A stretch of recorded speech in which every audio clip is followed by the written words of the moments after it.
Coach. I thought it was a pretty good performance from your goaltender tonight. What did you think of Chris between the pipes? I thought he was fine. I didn't think he had to be as good as their guy had to be, in my personal opinion. I thought Chris's game was good, but I thought we played well. I mean, Lake Superior played hard, full marks to them. They're a young group, but they're big, and they keep coming at you. They played hard. Their goaltender battled. His numbers this year say he's been struggling. Well, I didn't see that tonight. Just kind of along that line, what was the difference between you guys from the first to the second period? It seemed early in the first period you guys were really controlling the play down low, and then kind of after that towards the second end of the first period, towards the second period, It seemed like it was more 50-50 at that point. Yeah, I would agree with that. I'm not exactly sure towards the end of the first, but the second period we lost our composure. 3 penalties, I think, in the second period. Every whistle there was something going on. That's not who we are. It's not what we are. It's not what we want to be. So I think we just lost our composure a little bit. And the end of the second period came at a good time, and we gathered ourselves and had a good third. What goes into that? Is it just the heat of the game, frustration I think from not so. scoring? No, I don't think it was frustrating from not scoring. That's not the way I felt on the bench. I think you had a really hard Lake Superior team pushing back hard. That's what it was. I don't think it was much more than that. And speaking of just those penalties, how does that impact the flow of the game, especially after the first period? Yeah, it kills it. It kills it. 4 lines. You know, you don't see Dufour, you don't see Bayless, you don't see Murphy, you don't see guys you want to see, and it really puts the decor in a tough spot. You know, hats off to those guys. We had a bunch of block shots tonight. A lot of those were on the penalty kill.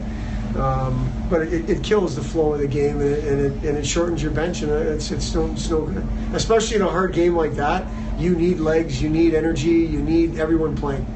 And we talked about it a little Tuesday, but with all those penalties too, is that the spot where you kind of need a goal from your power play to kind of? Yeah, I mean, 3 opportunities for us. You know, they would say the same thing. But yes, you know, the special teams game is a draw tonight. Both teams are over, and it's a 1-1 game. And you could probably say the goaltending battle was a tie. So you look at special teams and goaltending most nights, you're going to get your result. It was a tie. And with Steven coming into the lineup for the first time this year, their line seemed like they were outstanding. Yeah, I thought he did great.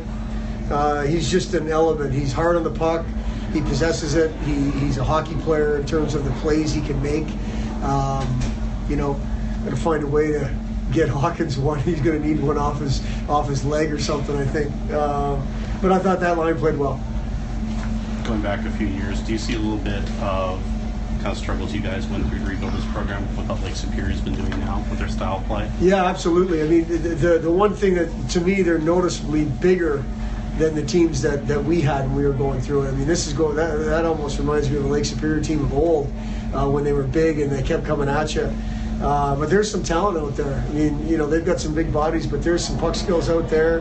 Again, that goaltender played really well tonight. Their decor defends hard, which I think last week, at least on tape, it looked like they struggled a little bit. So I'm sure that was a point of emphasis this week in practice and preparation. I liked their team tonight. I thought they played really well, and they played hard. I don't want to speak for, I don't know what the coach thought, but I know what they're going through from firsthand experience. We're a couple years ahead, but you couldn't tell much out there. There wasn't much difference between those two teams. You guys good? Good. Perfect. Thank you. I might have actually double tapped out of it. Jason was listed. Yeah, With just a in case. mistake on my part. Okay. All right, guys, you got questions for Chris Nell? Facing 11 shots in the first period like that, how does that kind of help you get into the game early? Oh yeah, I think it really does. It was nice. A lot of the first 11 shots I faced was for the outside. I think we did a really good job tonight of keeping their guys to the outside and letting them see the pucks. And it's always nice to kind of get into a rhythm right away with 11 shots. So yeah, I felt good in the first. How were you seeing the puck tonight? Like you just said, it seemed like they were, even throughout the game, the defensemen were keeping everything to the outside, nothing really too much in the middle except for their one goal. Yeah, I thought I seen the puck pretty well. There was a couple weird shots. It seemed like they kind of came in bursts throughout the game, but yeah, I thought I saw the puck pretty well all night, and it helps when shots are coming from the sideboards and up top with no traffic. So, what's been the biggest difference for you personally to your start this year between the second half of last year? Is it just confidence, or how you've been approaching the game?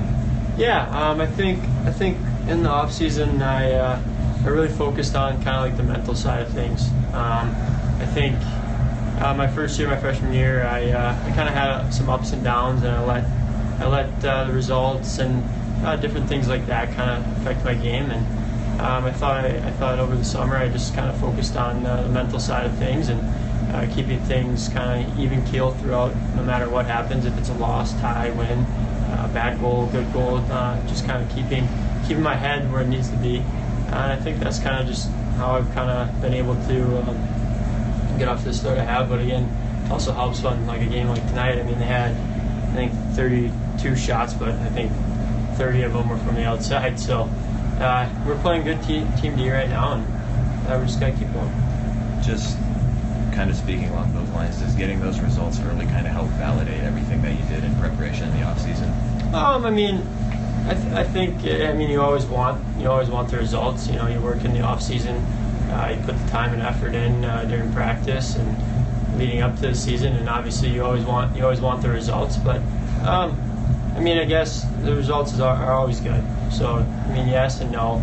If the season we started off 0-5 or something like that, it's not going to change anything we're doing. It's just, we're just going to keep playing. Then on the PK tonight, obviously you guys had a fantastic game out there. Just from where you were standing on the ice, what were you seeing that the guys around you were doing?